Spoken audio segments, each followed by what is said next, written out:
예, 더불어민주당은 8월 28일 전당대회를 앞두고 97세대 중심으로 세대 교체론이 불거지고 있는 가운데 친 이재명계 의원들의 움직임도 빨라지고 있습니다.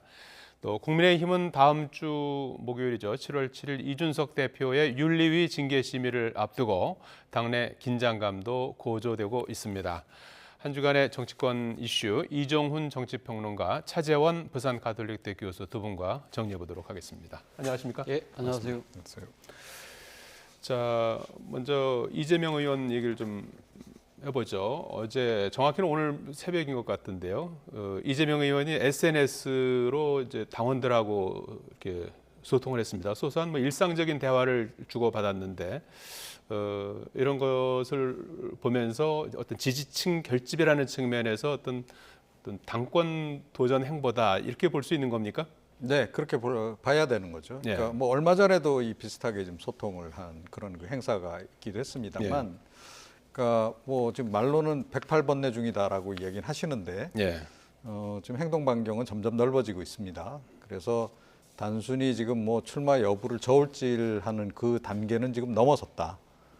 그래서 이제 점점 이제 전당대회 출마 관련해서 관련 행보를 지금 넓혀가는 그런 그 과정인 것이고, 지금 현재 단계는 그 핵심 지지층을 결집시키는 단계인 것 같습니다. 그래서 이걸 이제 일단 통해서 이제 핵심 지지층들을 똘똘 뭉치게 한 다음에 그 다음에 이제 전당대회 가서는 외연을 확 넓혀 나가는 그런 전략으로 지금 움직여가는 것 같습니다. 예. 당권 도전은 이제 뭐 기정사실화된 거고 지금은 이제 핵심 지지층을 다지는 단계다. 네. 이렇게 이제 평가를 해주셨습니다. 자, 그런가 하면 어제는 잠잠했던 친명계 의원들이 당 대표의 권한을 축소해서는 안 된다고 했는데요. 우선 그 관련 발언부터 들어보시겠습니다. 당 대표의 손발을 묶고 이름만 남기겠다는 의도로 당내 기득권과 공천의 유불리에만 관심을 가지는 모습으로 비춰질 수 있습니다. 권한을 분배를 하느냐의 차이인데, 예전에 이 권한 문제가 뭐 인사권까지도 가면서 집단 지도 체제가 성공한 사례가 없습니다. 그래서 단일 지도 체제로 가야 된다라는 입장들을 가지고 있는 의원들끼리 모여서 이야기를 한 것이고요. 예.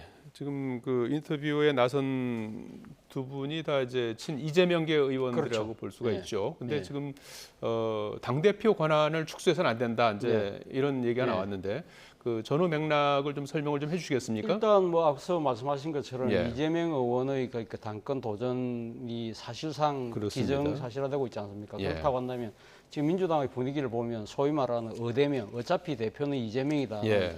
그러한 기류가 강하기 때문에, 그러면 이재명 의원이 당대표가 됐을 때 예. 그게 반대하는 의원들의 입장에서는, 아니, 그러니까 지금 새로 선출되는 당대표가 2년 뒤 공천권을 행사할 수 있다. 그렇다고 한다면 자신들의 개파의 정치적 지분을 확보하기 위해서라도 당대표의 권한을 줄여놓을 수밖에 없다는 그러한 정치적인, 그러니까 지금 그러니까 이 요구가 생길 수밖에 없는 상황이라는 것이죠. 예. 그렇기 때문에 지금 현재, 그러니까 예를 들면, 그러니까 지금 공천과 관련해서는 공직자 후보 검증위원회 같은 위원을 추천하는 경우에는 지금 최고위원회에서 협의 정도만, 심의 정도만 하도록 되어 있는데, 이걸 갖다가 합의를 해야 된다는 식으로 지금은 당대표 권한을 줄이자는 이야기도 있고요. 또 더 나아가서는 아예 지금 현재, 그러니까 단일성 집단 체제, 제도 체제를 순수한 집단 제도 체제로 바꾸자. 예. 그렇다고 한다면 당 대표는 진짜 이 지금 최고위원을 대표하는 한 사람밖에 안 되는 식으로 권한을 줄이자는 것인데, 앞서 방금 그 지금 친명계 의원의 주장처럼 예. 과거 민주당이 이런 식으로 순수 집단 체제를 했을 때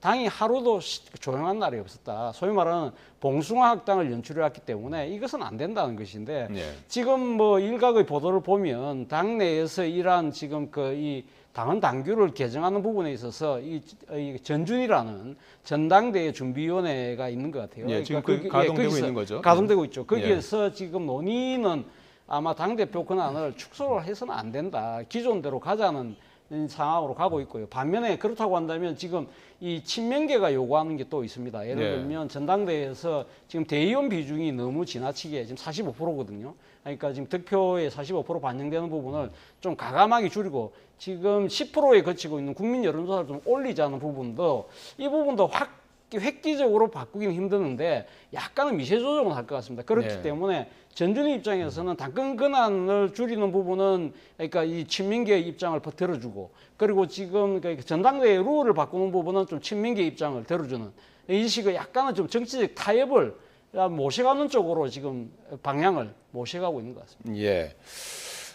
일단 뭐 룰의 이제 전쟁이라고 할 수가 있는데 이제 룰이 어떻게 되느냐에 따라서 친명 또는 이제 비명의 어떤 이해관계가 서로 이제 그렇습니다. 엇갈리기 때문에 예. 이제 그걸 놓고서 지금 서로 이제 네. 입장이 엇갈리고 있는 그런 상황이고 지금 그 문제를 좀 다루고 있는 곳이 이제 전준이죠. 예. 전당대회 준비위원회가 예, 있는데 그런 전체적인 얼개를 월요일쯤에 발표할 예정입니까? 일단 뭐 지금 이 8월달 전당대회이기 때문에 사실은 예. 빨리 지금 그러니까 정해야 되는데 예. 이 부분에서 아직까지 당내의 그러니까 공감대를 형성하는데 시간이 좀 걸릴 수도 있다는 이야기는 들립니다만 예. 그러나 이런 부분들을 빨리 논란을 조기에 수습하는 것이 좋다는 또 일각의 목소리가 있기 때문에 말씀하신 것처럼 월요일쯤은 뭐 가닥은 최소한 놓지 않을까 하는 생각이 듭니다. 확정은 되지 않더라도 예. 기본적인 어떤 골격은 그렇죠. 이제 공개하지 않을까 이제 이렇게 이제 전망을 하고 있는 것 같아요. 이런 가운데 이재명 의원의 대항마로 뭐 여러 차례 지금 논의가 됐습니다만은 이제 이른바 이제 97세대, 90년대 학번, 70년대생들이 이제 거론되고 있지 않습니까? 네. 이 97세대의 어떤 잇따른 어떤 출마 가능성이 제기되고 있는 그런 상황인데 어떻습니까? 찻잔 속의 태풍에 그칠 것인지 어떤 뭐 변화의 바람을 몰고 올 수 있을 것인지 어떻게 전망하십니까? 뭐 그건 그야말로 이들이 하기 나름이다. 이렇게 지금 볼 수 있습니다. 사실은 이분들 입장에서는 굉장한 기회를 맞은 거다라고 저는 생각을 해요. 어찌됐건 뭐 이제 86세대 그 용태론이 이제 계속 이제 나오면서 세대 교체에 지금 힘을 받고 있는 그런 그 상황이고 그런 속에서 이제 97세대를 이제 전면에 내세우려고 하는 그런 움직임이 있고 벌써 보니까 지금 이 도전 예상되는 분 중에 3사람이나 벌써 그 출마 선언을 했더라고요. 예. 좀 이제 그런 상황인데 뭐 이제 이들 모두가 결국 본선까지는 올라가기는 어렵기 때문에 어느 순간인가는 아마 뭐 일종의 단일화를 하지 않을까 싶긴 해요. 그래서 이제 97세대 중에서도 누군가 대표 주자를 정해서 이재명 후보하고 이제 양강 구도를 형성하는 뭐 그런 그림을 그리고 있지 않을까 이렇게 좀 생각을 하는데요. 예. 결국은 이제 이들이 그 86세대하고 어떤 점에서 차이가 있는가 하는 점을 확실하게 좀 그 보여줘야 될 거다라고 예. 봅니다. 그래서 개혁 비전을 확실하게 좀 보여주는 뭐 여러 가지 이제 그런 정치 개혁 차원에서도 그렇고 또 국정 개혁 차원에서도 그렇고 그런 비전을 이제 누군가 선점할 수 있다면 그 사람이 가장 좀 유리하게 좀 뭐 선점할 수 있는 그런 그 상황이긴 하다 이렇게 말씀드릴 수 있겠습니다. 예. 지금 그 86세대와 이제 97세대 뭐 말씀을 해주셨는데 이제 86세대라고 하면 뭐 지난 이제 오랜 기간 맞습니다. 그 민주당의 어떤 그 정치적으로 어떤 주류를 이제 맡아왔던 분들인데 이동학 청년 최고위원 같은 경우에는 97세대가 이제 분명한 개혁 청사진을 들고 나오라는 주문을 했어요. 네.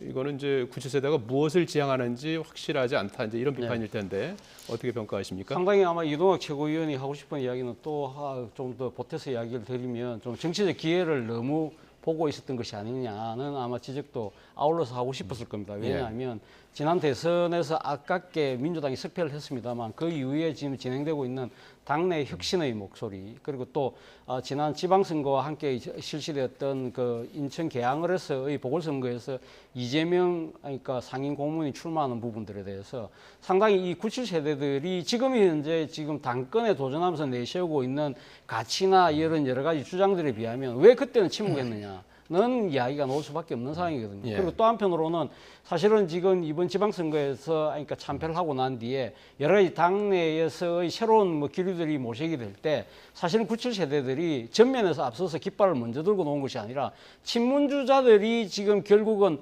불출마 선언을 하고 나니까 그 정치적 공백을 뚫고 올라온 것이 아니냐. 그렇다고 하면 지나치게 정치적인 여러 가지 그러니까 기회, 눈치를 보고 있다는 그러한 거하고 또 맞물려 있는 것 같고요. 그리고 또 한편으로는 사실은 이 97세대이긴 합니다만 연령이 다 비슷하다는 것이지 그 각자 개인이 갖고 있는 정치적 색깔이 과연 무엇이냐. 동일성이 있느냐. 그리고 지금 이 97 세대들이 지금 주로 이제 재선 의원들이 많은데 예. 지금 이제 정치를 한 5년 정도, 한 6년 정도 했습니다만 사실 뚜렷하게 그분들이 내세우는 정치적 깃발이 없다는 부분, 그런 부분들에 대한 비판이 커지고 있는 것이죠. 그럼에도 불구하고 저는 상당히 이 97 세대들의 도전 자체는 그래도 의미 있다는 생각이 듭니다. 왜냐하면 아무래도 이번 전당대회에서 지금 친문주자들이 지금 그러니까 포기를 했기 때문에 이러한 상황에서 이 이재명 의원과 맞서는 하나의 그룹으로서 97 그룹이 아니 97 세대가 나선다는 것 자체가 소위 말하는 친문 대 친명의 개파 대결이 아니라 일종의 그 뭐랄까요, 그러니까 리더십 교체, 세대 교체를 위한 하나의 발판이 될 수 있다. 그렇다고 한다면 사실 개파 싸움 때문에 상당히 분단 가능성이 높다는 지적도 있었습니다만 일종의 세대 교체를 위한 여러 가지 하나의 그 뭐랄까요, 전주곡처럼 이런 식으로 전당대가 진행된다고 한다면 그동안 일각에서 우려했던 분당의 우려는 상대적으로 희석되는 측면도 분명히 있는 것 같습니다. 예, 어떤 기대해 볼 만은 하다 이제 예, 이런 예. 말씀으로 이해가 되는데요. 그런가 하면은 더불어민주당 박지원 전 공동 비대위원장이 전당대회 출마를 결심했다. 오늘 저녁 조금 전 그 방송 출연을 해서 네. 그런 입장을 밝혔어요. 어떤 뭐 파장을 좀 일으킬 수가 있을까요? 뭐 이것도 결국은 자기 하기 나름이다라고 예. 생각합니다. 그러니까 뭐 그동안에 약간 논란을 좀 많이 유발하긴 했었죠. 예. 뭐 결국은 이제 지도부가 이제 교체되고 이제 그런 과정으로 이제 흘러갔습니다. 그래서 박지원 전 위원장 같은 경우에는 원래 뭐 당에서 활동하던 사람이 아니기 때문에 당의 조직 기반도 없고 이제 그런 상태죠. 그래서 뭐 상당히 좀 이제 모험적인 그런 그 도전이다 이렇게 일단 봐야 될 것 같고요. 그러니까 박지원 전 위원장도 뭐 97 그룹하고 처한 상황은 제가 보건대는 근본적으로 다르진 않다라고 생각해요. 예. 그러니까 더불어민주당 그리고 진보정당의 향후의 비전, 그러니까 개혁 비전을 확실하게 보여줄 수 있다면 뭐 박지원 전 위원장이라 그래서 뭐 대표가 되지 말란 법은 없다 이렇게 생각을 합니다. 이미 지난번에 사실은 그렇게 좀 약간 돌발 행동을 할 당시에 저는 그걸 자기 정치로 일단 규정 지은 바가 있고 결국은 이제 더불어민주당에서 이준석이 되고 싶은 그런 욕구가 그때부터 좀 꿈틀거리고 있었다라고 저는 생각을 하고요. 예. 아마 그래서 이제 이번에 본격적으로 좀 도전을 하는 게 아닌가. 조금 전에 이제 이동학 최고위원 얘기도 했습니다만 예. 그 청년 그룹에서 또 누가 나올지 좀 지켜봐야 될 그런 그 상황이다 이렇게 생각을 합니다. 예. 자, 뭐 이재명 의원 같은 경우에는 뭐 지금 앞서도 말씀해 주셨습니다만은 어차피 당 대표는 이재명이라는 말이 나오는 상황이어서 뭐 어대명 이런 표현이 나오기도 하는데 문제는 이제 또 하나의 어떤 변수가 될 수도 있는 게 이제 이재명 의원을 향해 조여오는 사법 리스크 아니겠습니까? 네. 이 부분은 당이나 당원들 입장에서는 또 고민이 될 수밖에 없는 내용일 것 같아요. 바로 그 지점 때문에 지금 당내 안팎에서 이재명 의원의 그러니까 지금 그 당권 도전을 말리는 기류가 상당히 강한 것 같습니다. 예. 그럼에도 불구하고 이재명 의원이 사실상 당권 도전의 그러니까 출마를 결심한 부분은 본인이 지금 그러니까 지금 국회의원 배지를 달고 있습니다만 거기다가 지금 야당 대표라는 이 하나의 간판도 자신을 둘러싼 여러 가지 그러니까 사법적인 그 리스크와 관련된 방어를 하기 위한 좋은 하나의 정치적 입지를 만들 수 있는 것이죠. 예. 그런데 문제는 지금 이재명 의원이 당 대표가 됐고 난 뒤에 그리고 지금 자신을 조여오는 여러 가지 그러니까 이 검찰과 경찰의 수사망을 과연 정치적 보복, 정치적 탄압이라는 프레임만으로 과연 그러니까 국민들의 지지를 얻어낼 수 있을까 이런 부분들에 대해서는 상당히 또 이렇게 의문을 제기하는 측도 많다는 겁니다. 예. 어차피 지금 검찰 경찰의 입장에서는 소위 말해서 그러니까 지금 이 이재명 의원의 의혹에 대한 상당한 지금 그러니까 이 실체적 진실을 밝히려고 뭐 압수수색을 통해서 여러 가지 아마 증거들을 확보하려고 노력을 많이 할 것이고 또 그 과정에서 일종의 아마 피사실을 어느 정도 흘리는 그럴 가능성도 상당히 배제할 수 없는 상황이거든요. 예. 그럴 경우에는 여론이 악화됐을 경우에는 민주당이 전체가 사법 리스크에 휘말리는 그런 상황도 올 수 있다. 바로 그 문제 때문에 앞서 이야기했던 박지원 예. 전 그 비대위원장 같은 경우는 이런 이야기를 하는 것이죠. 예. 이재명 의원이 출마할 경우에 민생이 실종될 수 있다. 그 이유가 바로 지금 그러니까 이재명 의원의 그러니까 저쪽 그러니까 이 지금 박지원 그러니까 이 전 비대위원장의 표현대로 한다면 저쪽 국민의힘에서는 상당히 그러니까 이 부분을 강하게 공격을 할 것이고 우리는 거기에 대해서 상당히 방어를 할 수밖에 없다고 한다면 우리가 지금 추구하고 있는 여러 가지 정치적 가치들이 실종될 가능성이 높다. 이런 우려가 나오기 때문에 이런 부분들에 대해서 이번 아마 전당대회에서 이재명 의원이 도전할 경우에는 반드시 넘어야 할 대목이 이 지점인 것 같습니다. 이 부분에 대한 우려를 어떻게 불식시키느냐가 관건이 될 것 같다는 생각이 듭니다. 예, 8월 28일 뭐 두 달 가까이 남았으니까 진행되는 상황은 계속해서 좀 지켜봐야 될 것 같고요. 자, 국민의힘 상황을 계속해서 짚어보겠습니다. 이준석 대표가 당 윤리위 징계 심의를 앞두고 있죠. 국민의힘도 상당히 뒤숭숭한 상황입니다. 특히 박성민 비서실장이 사임하면서 이른바 윤핵관이 본격적인 이준석 고립 작전에 들어갔다는 말도 나오고 있는데요. 이준석 대표 측 발언 들어보시겠습니다. 주변에서 어떤 뭐 압박이라 해야 될까 이런 걸 받고 있어 너무 잘 알겠더라고요. 말을 하시는 분들이 원하는 방향으로 대표를 이끌어라라는 건데 친윤계 전체가 돌아섰다라는 평가는 어느 정도 맞는 것 같습니다. 반감 내지는 두려움을 가지고 계신 분들이 많은 것 아닌가. 예, 천하람 혁신위원은 이준석 대표 최측근으로 분류되죠. 뭐 본인은 아니라고 지금 이야기는 합니다만, 예, 뭐 대략 그렇게 지금 보는 분위기죠. 아주 뭐 네. 친윤계 전체가 돌아섰다는 평가가 맞는 것 같다 이렇게 언급을 했어요. 뭐 이준석 대표하고 뭐 비슷한 어떤 느낌을 갖고 있는 입장 아닐까요? 만약에 최측근이라면 그런 인식을 공유하고 있다 이렇게 봐야 되겠죠. 예, 근데 뭐 본인은 최측근이 아니라고 얘기하기 때문에 또 어떻게 봐야 될지도 모르겠습니다. 예. 그런데 일단 뭐 제가 보건대는 친윤계하고의 갈등도 갈등이지만 예, 최근에 너무 좀 그 돌발 행동을 이준석 대표가 좀 많이 했다라고 저는 생각을 해요. 그리고 대표로서 좀 어떻게 보면 대표는 당내 갈등이 있더라도 그거를 좀 중재하고 조정하고 그런 역할을 좀 맡아야 되는데 본인이 그 갈등을 오히려 유발하는 그런 그 대표였단 말이에요. 예, 그러면서 사실은 꼭 친윤계가 아니더라도 당내에 상당히 지금 적이 많아진 상태입니다. 예, 예, 제가 보건대는 거의 고립무원 지경이 아닌가 이렇게 좀 생각이 들고 예, 그런 관점에서 이 문제를 좀 봐야 될 거다라고 좀 봅니다. 그러니까 친윤계하고의 갈등을 풀어가는 과정도 그러니까 나머지 이제 비윤계들이라도 하다못해 그분들이라도 좀 설득을 해서 자기와 공감할 수 있도록 그렇게 정치를 최소한 했어야 된다라고 좀 보는데 그게 좀 다 실패한 게 아닌가 이렇게 생각이 들어요. 그러니까 본인은 물론 이제 자기 변호가 필요하다라고 생각해서 그렇게 좀 한 것으로 그렇게 좀 이해는 합니다만 그럼에도 불구하고 너무 그렇게 전방위로 공세적인 태도를 취하다 보니 지금 누구도 지금 이준석 대표를 돕겠다고 나서지 않는 상황이 지금 돼버린 것 같고 이번에 이제 뭐 친윤계라고는 하지만 이제 비서실장이 그만둔 그 문제도 딱히 친윤계 누가 뭐 압박을 가해서 또는 친윤계 누구하고 공감해서 일종의 작전하듯이 사표를 던졌다 이렇게 보기는 좀 어렵지 않을까 싶어요. 네, 그러니까 뭐 그 사람 입장에서도 앞으로 정치를 계속 해야 되는데 이준석 대표하고 함께 가기가 좀 부담스러워진 그런 측면이 상당히 오히려 더 많이 작용했다.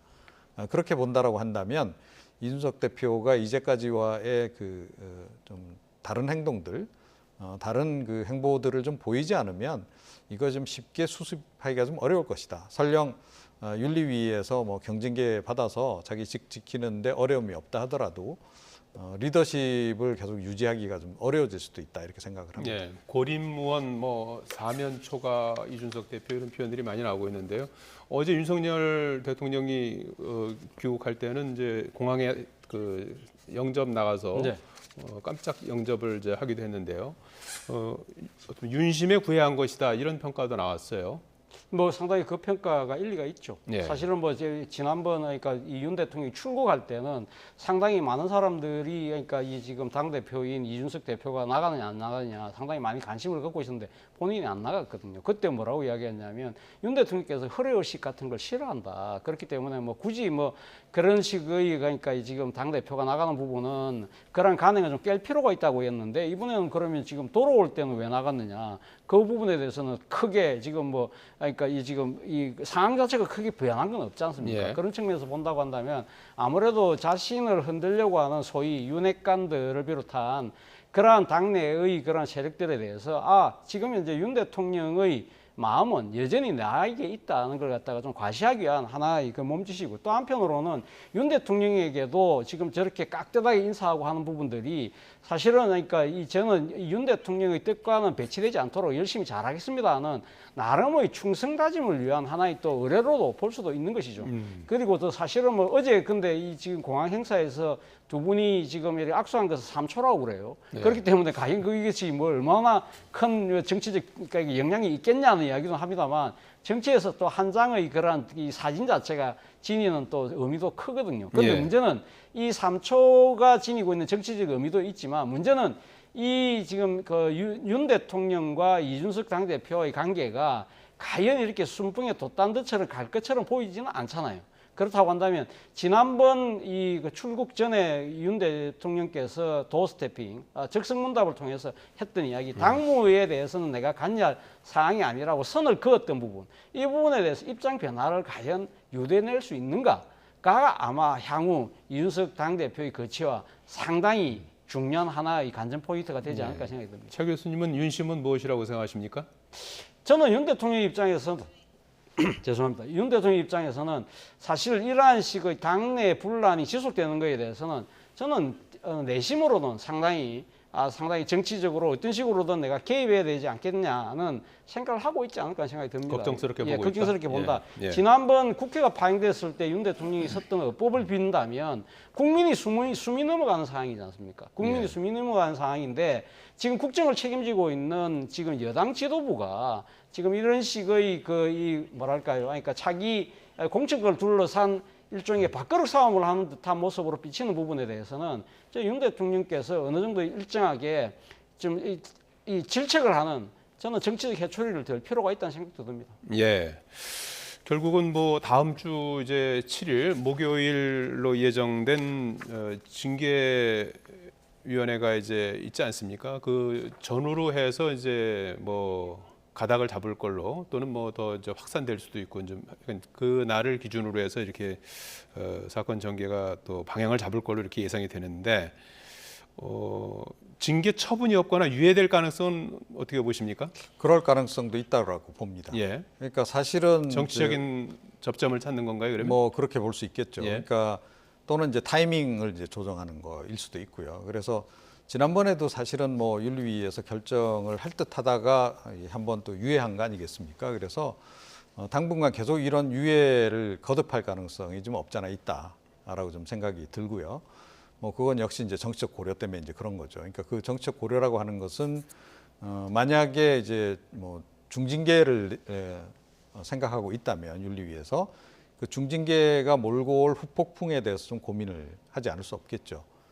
이거는 뭐 윤리위 차원에서의 문제이기도 하고, 뭐 국민의힘의 문제이기도 하고, 또 더 나아가서는 윤석열 정부의 문제이기도 합니다. 예. 그래서 이거는 아마 상당한 그 당과 대통령실 간의 조율도 좀 필요할 것 같고, 실제로 아마 조율을 좀 하지 않을까 이런 생각이 좀 들어요. 그래서 이게 좀 시간이 좀 걸리는 그런 그 상황이 아닌가 이렇게 좀 생각이 들고요. 예. 그런데 사실 이런 정도 되면 이준석 대표도 좀 정치적 결단을 내리는 그런 게 좀 필요하지 않을까 이렇게 생각을 합니다. 예. 어떤 내용이죠? 예. 이준석 대표가 대표직을 멋있게 던질 수 있는 기회가 좀 있었다라고 저는 생각해요. 예. 그러니까 지방선거 승리 직후에 내가 일단 대표로서 역할은 다 했다라고 생각한다 하고 그만뒀더라면 참 그 아름다운 퇴장이 되지 않았을까 싶고, 예. 또 이제 어찌됐건 이제 이 선거 끝나고 나서 윤리위가 지금 이제 본격적으로 활동을 하는 상황에서 어찌됐건 뭐 본인과 일과 관련해서 당에 부담을 줄 수 있는 그런 상황 아니겠습니까? 예. 어떤 쪽으로 결론이 나든 그러면 나의 무죄를 확인받고 그때 내가 다시 당에 와서 뭔가 역할을 맡더라도 지금은 내가 당에 부담을 주지 않기 위해서 잠시 좀 떠나 있겠다라고 그만뒀더라도 참 멋있지 않았을까 이런 생각이 좀 들어요. 그런데 예. 그 두 번의 결정적인 계기를 좀 놓친 것 같고, 근데 지금 상황은 좀 냉정하게 말씀드리면 설령 그 직을 지금 그 윤리위가 경징계를 내림으로 해서 직을 지킨다 하더라도 그 지키는 게 큰 의미가 과연 있을까? 이런 정도로까지 지금 그 어떻게 보면 리더십에 대한 그 불신이 좀 심화된 상태라는 겁니다. 그래서 그게 반드시 친윤계만의 문제가 아니고 전체 그 당 소속 아마 국회의원들 대부분 그렇게 생각하고 있는 것 같고, 이런 정도라 그런다면 스스로 좀 결단을 내려서 윤리위 결정과 관계없이 본인의 거취를 결정하는 것도 정치적으로는 나쁘지 않다, 이렇게 저는 생각을 합니다. 예, 본인이 일단 뭐 자진 사퇴 가능성은 일축한 상황인데요. 예. 어떤 뭐 묘수가 없겠습니까? 일단 뭐 제가 생각했을 때는 이준석 당대표는 뭐 자진 사퇴 가능성은 거의 제로다. 아마 정면 돌파를 하지 않을까요? 만약에 윤리위에서 어떤 징계가 내렸을 경우에 만약에 그것이 당원권 정지 정도의 중징계라고 된다면 아마 본인 입장에서는 자신이 가지고 있는 여러 가지 권한들을 100% 행사하려고 할 가능성이 높다. 예. 본인 스스로가 뭐 얼마 전 인터뷰에서 당대표는 윤리위의 해체 권한을 갖고 있다고 이야기할 정도로 강하게 이야기를 하고 있거든요. 그렇기 때문에 사실은 지금 그러니까 이준석 당대표 입장에서는 그러니까 뭐 윤리위가 징계를 내렸을 때 어떤 판단을 근거를 갖고 했느냐 부분을 아마 따져보겠죠. 그런데 지금 검찰이 아직까지 수사 결론을 내고 있지 않는 상황에서 아마 이 지금 윤리가 징계를 한다고 한다면 아마 도덕적 기준일 것인데 그 도덕적 기준이라는 것 자체가 상당히 이준석 당대표뿐만 아니라 제3자가 봤을 때 객관적으로 수긍할 수 있을까라는 부분에 대해서는 많은 사람들이 지금 의문을 갖고 있는 것이거든요. 그렇다고 한다면 이준석 당대표 입장에서는 자신의 권한도 있지만 또 한편으로는 지금 아마 윤리의 그 결정에 대해서 법원에다가 효력정지 가처분 신청까지 내는 아주 그런 초강수를 뚫을 가능성이 높고요. 더 나아가서는 본인이 이야기했던 그 지난번 기자간담회, 자신의 취임 1주년 기자간담회 때 무슨 이야기를 했냐면 흑화라는 단어를 썼어요. 흑화라는 게 요새 젊은 사람들이 많이 쓰는 단어라고 그러는데, 그러니까 이 지금 어떤 일을 때문에 계기로 인해서 180도로 완전히 이렇게 여러 가지 그러니까 이 인격과 성향이 바뀌는 것인데 네. 본인 입장에 나를 흑화되지 않도록 만들어 달라 이를 이야기를 하면서 내처럼 상당히 여론을 선동 잘하는 사람이 흑화돼서 지금 그런 마음이 안 들도록 해달라고 이야기를 하는 거 보면 만약에 그러면 윤리가 징계를 강행했을 때는 상당히 당에 부담되는 여러 가지 정치적 행위도 할 수 있다는 뜻을 공공연하게 내비치고 있는 것이거든요. 뭐 저는 이러한 부분들은 당대표의 그러니까 은행으로서는 전혀 적합하지 않다고 봅니다만 일단 그거와는 별개로 이준석 당대표 입장에서는 어떤 식으로 자신의 정치적인 생명을 어떤 식으로 스스로 구하기 위해서 모든 노력을 저는 다 동원할 것 같다는 생각이 듭니다. 예, 국민의힘 상황도 뭐 녹록지가 않은 것 같은데 이번 주 뭐 징계위 열리기로 돼 있으니까 어떻게 되는지 한번 또 보기로 하죠.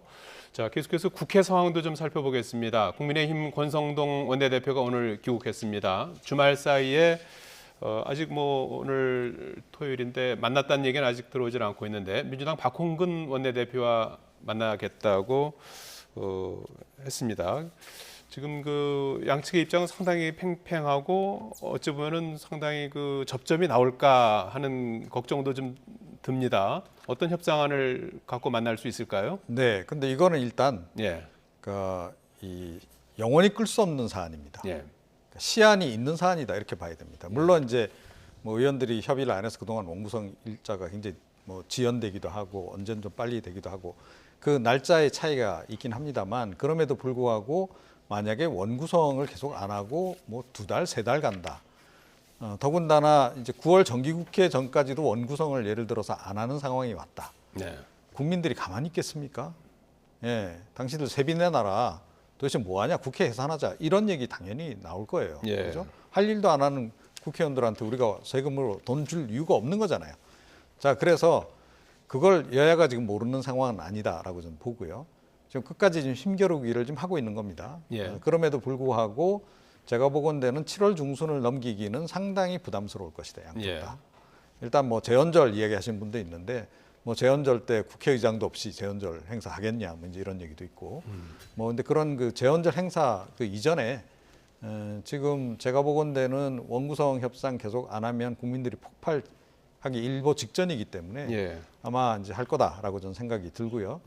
뭐 권성동 원내대표 지금 뭐 해외 다녀와서 비공개로 지금 만나겠다라고 지금 얘기를 하고 있으니까 비공개 회동 분명히 할 것 같고 제가 보건대는 뭐 이제 다음 주 정도에는 점차 가닥을 잡아가지 않을까 이렇게 좀 생각을 합니다. 일단 민주당도 뭐 나름 절충안을 내놨잖아요. 새로운 조건을 이제 붙이긴 했습니다만 어찌됐건 법사위원장 양보 안 하겠다라고 얘기를 하다가 법사위원장 원래 약속한 대로 이제 지키겠다 이렇게 좀 얘기를 했고 그러면서 동시에 이제 사개특위를 이제 구성 빨리 하는 거를 조건으로 지금 내건 상태인데 예. 사개특위 구성 문제만 하더라도 뭐 이걸 끝까지 부정하려고 들면 뭐 부정할 수도 있겠는데요. 제가 보건대는 전략적으로 국민의힘에게 별로 그렇게 좋은 선택은 아닙니다. 그래서 지금 어찌됐건 이제 그 관련 법안들이 검수완박 입법이 좀 완료가 된 상태에서 사개특위는 언젠간 만들어야 되는 그런 사안이라는 거죠. 그래서 뭐 악법도 법이기 때문에 일단 지켜야 되는 겁니다. 그래서 그런 차원에서라도 이거는 들어가서 본인들이 원하는 방향으로 이거를 오히려 끌고 가는 것이 더 유리하다 이렇게 좀 생각을 해요. 그래서 뭐 그런 정도에서 지금 이제 타결이 될 가능성이 높고 법사위 권한 부분도 지금 워낙은 지금 더불어민주당 쪽에서 권한을 뭐 많이 박탈하려고 했었잖아요. 그러다가 이 부분 양보할 수 있다라고 좀 이야기를 했단 말이에요. 이번에 새롭게 제안하면서 예. 그래서 또 약간 여지도 좀 있습니다. 그래서 제가 보건대는 뭐 그렇게 오래 끌 것 같지는 않습니다. 예. 일단 그 주말 사이에 그 뭐 원구성이 과 관련한 협상이 여의치 않을 경우에 민주당은 월요일에 단독으로 국회를 열어서 국회의장을 단독으로 선출하겠다는 입장이에요. 여기에 대해서 지금 국민의힘은 국회법 위반이다. 민주당은 절차적으로 문제가 없다. 이런 입장으로 맞서 있는데 주말 이후에 협상이 타결되지 않을 경우에는 이런 또 충돌 가능성도 있다고 보는 건가요? 맞습니다. 뭐 그러니까 만약에 주말에 그 협상이 상당히 급진전을 이루어서 타결이 되지 않을 경우에는 민주당 입장에서도 사실은 1일 날 지난 어제 하려고 했던 부분을 4일로 미뤄놨기 때문에 민주당이 또다시 그러니까 미룰 수 있는 정식 명분이 상당히 약한 거죠. 그렇다고 한다면 아마 강행할 가능성이 높은데 여기에 대해서 지금 국민의힘 같은 경우는 지금 불법이라고 이야기하고 있지 않습니까? 근데 지금 국회법 상에는 사실 이 조항 자체가 지금 빠져 있어요. 그러니까 그러니까 국회의원 총선이 끝나고 나서 원구성이 될 때 어차피 국회의장단이 없지 않습니까? 그럴 경우에는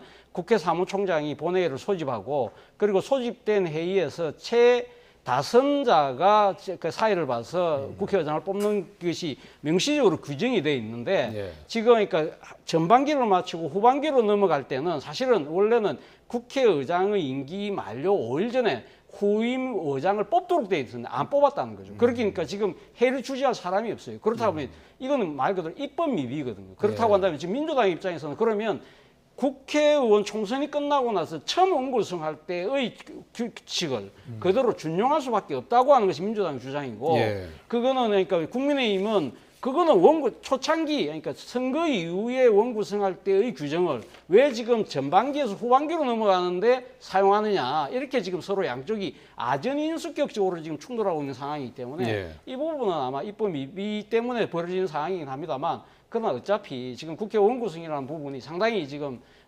국민들 입장에서는 시급한 사안이잖아요. 그렇다고 한다면 저는 이렇게 양측이 여러 가지 자신들의 논리 갖고 이렇게 충돌하기보다는 저는 아마 내일 지금 여야 원내대표가 비공개 지금 회담을 한다니까 앞서 이종우 평론가께서 말씀하신 것처럼 지금 국민들이 폭발 지경이거든요. 그렇다고 한다면 저는 서로 한 발짝씩 양보를 해서 저는 아마 이 국회 원구성을 위한 중요한 협상이 타결되지 않을까 하는 조심스러운 기대를 갖고 있습니다. 근데 사실 국회법에 관련 규정이 있습니다. 그러니까 이런 경우, 그러니까 워낙은 이제 5일 전 그 전임 의장단이 그만두기 5일 전까지 선출을 하도록 돼 있는데 그렇지 않고 이 지연시킨 경우가 과거에도 있었기 때문에 그 지금 국회법이 그 관련해서는 지금 이제 개정을 해서 추가 지금 조항들을 좀 넣어놓은 그런 상황입니다. 그래서 좀 해석에 약간 그 여지가 좀 있긴 한데.